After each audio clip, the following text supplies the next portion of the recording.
प्रभु यीशु मसीह के प्रिय और मधुर नाम में आप सबों को मेरा नमस्कार। मैं विश्वास करता हूं कि आप सब अपने अपने घरों में सुरक्षित पाए जाते हैं और सुरक्षित रह करके परमेश्वर की भक्ति और परमेश्वर की आराधना में शामिल हो रहे हैं। प्यारे भाइयों और बहनों, आज हम बहुत ही कठिन परिस्थितियों से होकर के गुजर रहे हैं और एक तरह से कोरोना के कारण से लोगों के मन में भय और डर पैदा हो गया है और ऐसी स्थिति में ये अति आवश्यक है कि हम अपने परमेश्वर से, अपने प्रभु से निरंतर प्रार्थना करने वाले बने और न केवल प्रार्थना करने वाले बने लेकिन परमेश्वर की भक्ति, परमेश्वर की आराधना करने वाले बने। प्रेरितों के काम के इस अध्याय में जिसको हमने पढ़ा है, हम पौलुस और सिलास को देखते हैं कि वे एक कठिन परिस्थिति में रहते हुए भी परमेश्वर से प्रार्थना कर रहे थे और परमेश्वर की भक्ति कर रहे थे। पौलुस अपने मिशनरी यात्रा के दौरान जहाँ जहाँ गया वहाँ या तो जागृति आई या फसाद भी हुआ, लेकिन ये जो अध्याय है हमें इस बात को बताती है कि इस स्थान पर जागृति भी आई, जो बंदीगृह में आई, फसाद भी हुआ, वो प्रार्थना करने के स्थान पर हुआ। वहाँ लिखा हुआ है कि पौलुस जब प्रार्थना करने जा रहा था, प्रार्थना करने की जगह में जा रहा था, तो उसके साथ इस प्रकार की घटना हुई और इस स्थान पर हम इन दोनों बातों को देखते हैं। जागृतियाँ हमेशा से अप्रत्याशित तौर पर आई, जहाँ लोगों ने उम्मीद नहीं करी थी वहाँ जागृति आई।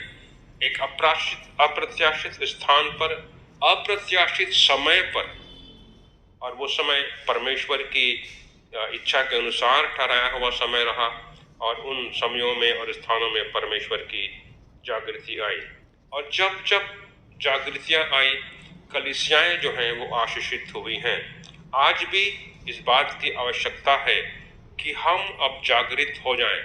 पिछले साल जब कोरोना आया तो हम बड़े लगन के साथ परमेश्वर से प्रार्थना करने लगे और जब लगा कि परिस्थितियां ठीक हो रही हैं, हम ढीले हो गए और इसीलिए हम इस बात को महसूस कर सकते हैं कि कठिनाइयां जो हैं बड़े भयावह तौर पर हमारे बीच में आ गई हैं। ये जो दो लोग थे, पौलुस और सिलास, ये प्रार्थना में लगे हुए थे। 25वें पद को जब हम पढ़ते हैं तो लिखा हुआ है कि आधी रात के लगभग पौलुस और सिलास प्रार्थना करते हुए परमेश्वर के भजन गा रहे थे। आधी रात के समय पौलुस और सिलास प्रार्थना करने में लगे हुए थे। वो परमेश्वर की ओर अपने मन को लगाए हुए थे। ये प्रभु के लोग थे, प्रभु को अपना जीवन उन्होंने अर्पित किया हुआ था और इसीलिए आश्चर्य की बात नहीं है कि वे प्रार्थना कर रहे थे और प्रार्थना में परमेश्वर की भक्ति कर रहे थे। जब लोगों के जीवनों में परेशानियां आती हैं, विपत्तियां आती हैं, तो बहुत ही स्वाभाविक तौर पर लोग प्रभु के करीब आ जाते हैं, प्रभु के और भी करीब आ जाते हैं। लेकिन जब स्थितियां सामान्य होती हैं तो हम प्रभु से दूर होते चले जाते हैं। परंतु हम यहाँ इस बात को देखते हैं कि पौलुस और सिलास विपत्ति आने पर ही प्रार्थना नहीं कर रहे थे, लेकिन अगर हम 16वें पद को पढ़ेंगे तो वहां हम इस बात को पाते हैं कि उनके बीच में विपत्ति आने के पहले ही वे लोग प्रार्थना में लगे हुए थे। वहां लिखा है, जब हम प्रार्थना करने की जगह जा रहे थे तो हमें एक दासी मिली जिसपे भावी कहने की आत्मा थी। पौलुस और सिलास प्रार्थना करने की जगह पे जा रहे थे, कहने का मतलब ही यही है कि वे प्रार्थना करने के लिए जा रहे थे। प्रार्थना की जगह पे शायद वो मंदिर हो सकता है, लेकिन वो उनके उस स्थान पर जाने का उद्देश्य परमेश्वर से प्रार्थना करना था। ये मुश्किल आने के पहले ही। तो हमें आज इस बात को समझना है कि हम प्रार्थना करने के लिए या जागृति के लिए हम विपत्तियों के आने का इंतजार ना करें, लेकिन विपत्तियों के आने के पहले ही हम परमेश्वर से प्रार्थना करने वाले बने। ये आधी रात के समय प्रार्थना कर रहे थे। आधी रात के समय लगभग सारी दुनिया सो जाती है अंधकार छाया रहता है चारों तरफ, और उस समय ये लोग रात के अंधेरे में प्रार्थना कर रहे थे। लेकिन प्रार्थना करने के लिए अंधेरा कभी भी रुकावट नहीं बन सकता है।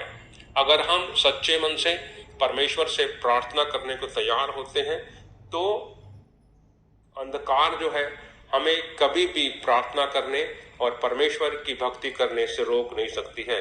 और परमेश्वर भी हर समय हमारी प्रार्थनाओं को सुनने के लिए तैयार रहता है। परमेश्वर के कान हमारी प्रार्थनाओं की ओर सदैव खुले रहते हैं। प्रार्थना हमेशा ही जागृति का आधार होता है। अगर हम ये सोचते हैं कि हमारी कलीसियाओं में जागृति आनी चाहिए, तो इसके लिए सबसे महत्वपूर्ण बात यही है कि हम परमेश्वर से लगातार प्रार्थना करने वाले बने। D.L. मूडी जो बहुत बड़े प्रचारक थे, परमेश्वर के दास थे, उन्होंने इस बात को कहा है कि विश्व के अलग अलग स्थानों में जहां जहां जागृतियां आई हैं, वहां उसके पीछे जो सबसे महत्वपूर्ण कारण था कि लोगों ने परमेश्वर से प्रार्थना करी, और लोगों ने जब परमेश्वर से प्रार्थना करी तो लोगों के बीच में जागृति आई। ये आज की कलीसियाओं के लिए बहुत बड़ी चुनौती है। हम एज ए मेनोनाइट चर्च, क्या हम परमेश्वर से प्रार्थना करने वाले लोग हैं? क्या हम निरंतर परमेश्वर से प्रार्थना कर रहे हैं? क्या हम समस्याओं के आने का इंतजार करते हैं तब प्रार्थना में लगते हैं, या हम लगातार परमेश्वर से प्रार्थना करते हैं? ये बहुत बड़ी चुनौती है। मैंने जब कुछ दिन पहले प्रार्थना के लिए सूचना डाली, मैं उम्मीद कर रहा था कि बहुत सारे लोग अपना नाम भेजेंगे और प्रार्थना के लिए शामिल होंगे, लेकिन मुझे बहुत निराशा हुई कि मुझको बार बार उस बात को रिमाइंड कराना पड़ा कि प्रार्थना करने के लिए आप लोगों की आवश्यकता है। मैं जानता हूं आप लोग शायद अपने घरों में प्रार्थना करते होंगे, आपका अपना समय होगा, लेकिन एक समूह के तौर पे, एक कलीसिया के तौर पे जब हम मिल करके प्रार्थना करते हैं, परमेश्वर हमारी प्रार्थनाओं को निश्चय ही सुनता है। उन्होंने विश्वास के साथ प्रार्थना की। वे दोनों परमेश्वर पर विश्वास करते थे, परमेश्वर के काम को कर रहे थे, और उन्होंने विश्वास के साथ प्रार्थना की। हम में से हर एक के लिए ये आवश्यक है कि हम एक सही सोच के साथ प्रार्थना करने वाले बने। इसी पद में हम देखते हैं, वहां लिखा हुआ है कि वे प्रार्थना करते हुए परमेश्वर के भजन गा रहे थे और बंधुए उनको सुन रहे थे। वे प्रार्थना में स्तुति कर रहे थे, प्रार्थना करते हुए परमेश्वर का भजन गा रहे थे। उनके लिए उनकी तकलीफें बहुत महत्वपूर्ण नहीं थी, क्योंकि वचन में लिखा हुआ है कि 24 पद में उसने ऐसी आज्ञा पाकर उन्हें भीतर की कोठरी में रखा और उनके पांव काट में ठोक दी। और इसके पूर्व के पदों को पढ़ेंगे तो वहां भी हम इस बात को देखते हैं कि वे उनके साथ बहुत ही बुरा व्यवहार किया गया था। और वहां लिखा है कि तब भीड़ के लोग उनके विरोध में इकट्ठे होकर चढ़ आए और हाकिमों ने उनके कपड़े फाड़ कर उतार डाले और उन्हें बेत मारने की आज्ञा दी और बहुत बेत लगवाकर उन्हें बंदी गृह में डाला। तो फिजिकली, शारीरिक तौर पर वो कष्ट में थे, वो तकलीफ में थे, परंतु इसके बावजूद भी वो परमेश्वर से प्रार्थना कर रहे थे और परमेश्वर से प्रार्थना करते हुए वो परमेश्वर की स्तुति कर रहे थे, वो परमेश्वर के लिए गा रहे थे, परमेश्वर के लिए भजन गा रहे थे। प्रार्थना में परमेश्वर की स्तुति करना, प्रार्थना हमारे जीवन के लिए आश्चर्यजनक रिजल्ट पैदा करती है। जब हम प्रार्थना में स्तुति करते हैं तो वो एक और अधिक आश्चर्यजनक बात होती है। कभी कभी कलीसियाओं में जब लोग स्तुति और आराधना करते हैं तो उसके द्वारा परमेश्वर की महिमा निश्चित तौर पर होती है। कुछ लोग इसे पसंद नहीं करते हैं, वो एक अलग बात है, परंतु हमारे लिए आवश्यक है कि हम इन वचनों के द्वारा से सीखें कि जब हम प्रार्थना करते हैं तो प्रार्थना में हम परमेश्वर की भक्ति करते हैं और परमेश्वर के लिए हम भजन भी गाते हैं। प्रार्थना हमारे जीवन के लिए अति आवश्यक है। पौलुस और सिलास के लिए जो परिस्थितियां थी शायद उनके जीवन में निराशा उत्पन्न कर सकती थी। अगर हम 9वें पद से आगे पढ़ेंगे तो इस बात को पाते हैं कि पौलुस को रात के समय दर्शन प्राप्त हुआ कि मकदूनिया से कोई उसे कह रहा है कि वो मकदूनिया में आए और वो उनके लिए सेवा के काम करें, और उन्होंने ऐसा ही किया। वहां लिखा है, और पौलुस ने रात को एक दर्शन देखा कि एक मकदूनी पुरुष खड़ा हुआ उनसे विनती करके कहता है कि पार उतरकर मकदूनिया में आ और हमारी सहायता कर। और पौलुस इस दर्शन को पा करके इस सेवा के काम के लिए आगे आ जाता है। तो वो मकदूनिया में चले जाते हैं, बाइबल बताती है, और वो आत्माओं को जीत रहे थे। जैसा कि 14 और 15 पद को हम जब पढ़ते हैं तो वहां लिखा हुआ है कि लुदिया नामक थुआतीरा नगर की बैजनी कपड़े बेचने वाली एक भक्त स्त्री सुनती थी और प्रभु ने उसका मन खोला ताकि पौलुस की बातों पर चित्त लगाए। और जब उसने अपने घराने समेत बपतिस्मा लिया तो उसने विनती की कि यदि तुम मुझे प्रभु की विश्वासिनी मानते हो तो चलकर मेरे घर में रहो और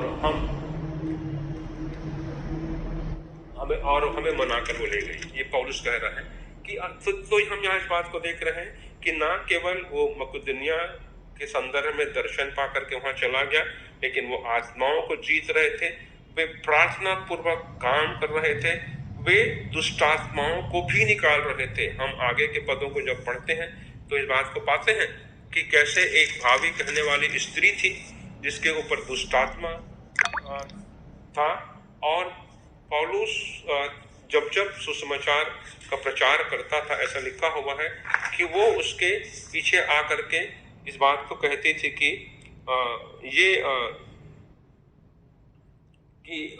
पौलुस और हमारे पीछे आकर चिल्लाने लगी कि ये मनुष्य परम प्रधान परमेश्वर के दास हैं जो हमें उद्धार के मार्ग की कथा सुनाते हैं। तो ये बार बार वो ऐसा करती थी और इस तरह से वो पौलुस और सिलास को एक तरह से परेशान कर रही थी। और फिर आगे लिखा हुआ है कि तब जब इस बात को पौलुस ने देखा तो वो दुखी हुआ और मुंह फेर कर उस आत्मा से कहा, मैं तुझे यीशु मसीह के नाम से आज्ञा देता हूं कि उसमें से निकल जा, और वह उसी घड़ी निकल गई। तो ये जो आश्चर्यकन हुआ, ये जो दुष्ट आत्मा निकाल दी गई, और इसी के कारण से हम वहां देखते हैं कि उनके बीच में परेशानियां आई। जब वो प्रभु के काम में लगे हुए थे, प्रभु के काम को कर रहे थे, तो उसके कारण से उनके बीच में परेशानियां आई। और क्योंकि जो लोग उस स्त्री का उपयोग कर रहे थे वो उनकी कमाई खत्म हो गई, क्योंकि शायद उनकी कमाई इसी बात से थी कि उस स्त्री के द्वारा वो लोगों का भविष्य दिखलाया करते थे, और इस तरह से वो स्त्री जो थी उनके कमाई का कारण थी। और अब जब वो चंगाई को प्राप्त कर ली, दुष्ट आत्मा जब उसके शरीर से निकल गया, तो उनकी कमाई जो है खत्म हो गई। तो भी वे परमेश्वर की महिमा कर रहे थे, परमेश्वर की शक्ति पर उनका ध्यान केंद्रित था, न कि अपनी अवस्था पर। वो फिजिकली टॉर्चर्ड थे, उनको सताया गया था, बेतों से मारा गया था, उनके पैरों को काट पे ठोक दिया गया था। उसके बावजूद भी वो अपनी तकलीफों की तरफ अपने ध्यान को केंद्रित नहीं किए हुए थे। आज जब हम कठिन स्थितियों में हैं तो हम क्या करते हैं? हमारा ध्यान पूरे समय अपनी परेशानियों, अपने दुखों में ही केंद्रित है, या हम अपने दुखों को भूल करके, अपनी परेशानियों को भूल करके निरंतर परमेश्वर से प्रार्थना करने और प्रार्थना में परमेश्वर की भक्ति, परमेश्वर के लिए भजन गाना। हम आज जब प्रेयर रिक्वेस्ट को देखते हैं तो मोस्टली हम लोग यही कहते हैं कि परमेश्वर से प्रार्थना करें कि परमेश्वर कोरोना को दूर कर दे, परमेश्वर कोरोना को दूर कर दे, लेकिन हम इन सब में परमेश्वर की भक्ति नहीं कर पाते हैं। परमेश्वर से हम यही प्रार्थना करने में लगे हुए हैं कि प्रभु जी इस विपत्ति को हमसे दूर कर दे। निश्चित तौर पर परमेश्वर हमारी प्रार्थनाओं को सुनेगा और इस मुश्किल से हमें निकालेगा। लेकिन हमारे लिए आवश्यक क्या है कि हम अपनी तकलीफों को प्रथम स्थान दें अपनी प्रार्थनाओं में, या हम परमेश्वर की निरंतर भक्ति और आराधना करें। परमेश्वर के वचन में जैसे पौलुस और सिलास के बारे में लिखा हुआ है कि वो प्रार्थना कर रहे थे और वे प्रार्थना में भजन गा रहे थे, परमेश्वर की महिमा कर रहे थे। प्रियो, जब हम अपनी प्रार्थना में परमेश्वर की भक्ति करेंगे, परमेश्वर के लिए भजन गाएंगे, परमेश्वर की उपासना करेंगे, निश्चित तौर पर हम प्रभु के द्वारा अपने जीवनों में आश्चर्य कर्मों को देखेंगे। विश्वास किया कि परमेश्वर उनके जीवन में काम कर सकता है और उन्होंने यीशु मसीह के उनके साथ होने को भी पहचाना।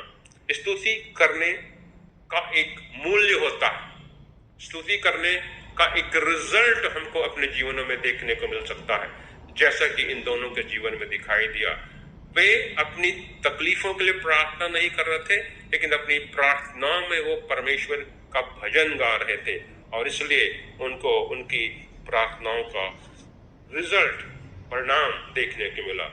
ये जो लोग थे वो एक ऐसे स्थान पर थे, बंदी गृह में थे, और बंदी गृह में भी वो परमेश्वर की भक्ति और आराधना कर रहे थे। और जब वो परमेश्वर की भक्ति कर रहे थे तो उसकी भक्ति का परिणाम हम परमेश्वर के वचन में देखते हैं। वहां लिखा हुआ है, और वो वहां लिखा हुआ है कि वो परमेश्वर के भजन गा रहे थे और बंधुए उनकी सुन रहे थे।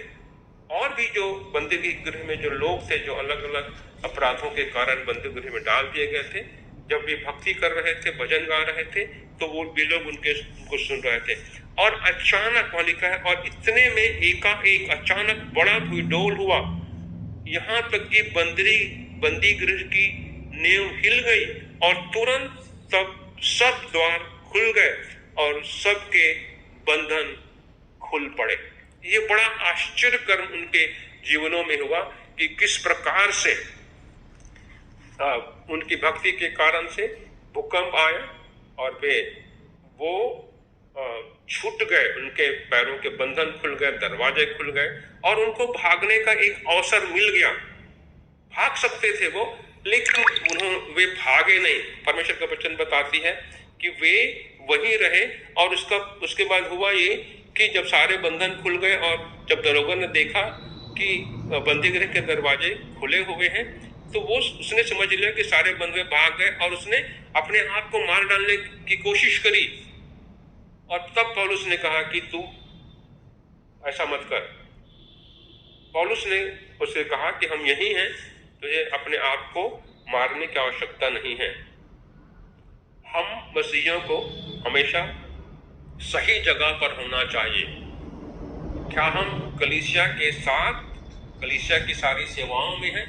क्या हम निरंतर कलीसिया के कामों को पूरी करने में लगे हुए हैं? कलीसिया के काम जब हम कहते हैं तो सबसे बड़ा काम यही है कि हम निरंतर प्रभु के वचन का प्रचार करने वाले बने। जो आज्ञा, जो कमांडमेंट हमें दिया गया मत्ती उसके 28वें अध्याय में, उसके अनुसार से सारे जगत में जाकर सारे लोगों को सुसमाचार का प्रचार करना, यही हम नहीं कर पा रहे। हमारा जीवन लोगों के सामने गवाही प्रस्तुत नहीं कर पा रही है और इसीलिए हमारे बीच में समस्याएं आने लगी हैं। हम दुनिया के साथ ही हैं। इस दुनिया में रहते हुए हम ज्यादातर दुनिया से अलगाव का जीवन जीने के बजाय हम दुनिया के साथ ही अपने जीवन को जी रहे हैं। हम प्रभु में नहीं बने हुए हैं। जैसा कि यूहन्ना उसके 15वें अध्याय में इस बात को पढ़ते हैं कि हमें प्रभु यीशु मसीह में बने रहना है, और जब हम प्रभु यीशु मसीह में बने रहेंगे तभी हम एक अच्छा जीवन व्यतीत कर पाएंगे, जहां हम दूसरों के लिए गवाही का कारण बनेंगे। लेकिन ऐसा हमारे जीवनों में होता नहीं है। हम ज्यादातर दुनियादारी में लगे हुए हैं। ये जो दो लोग थे, ये सही संदेश के साथ थे। 31वें पद में लिखा हुआ है, जब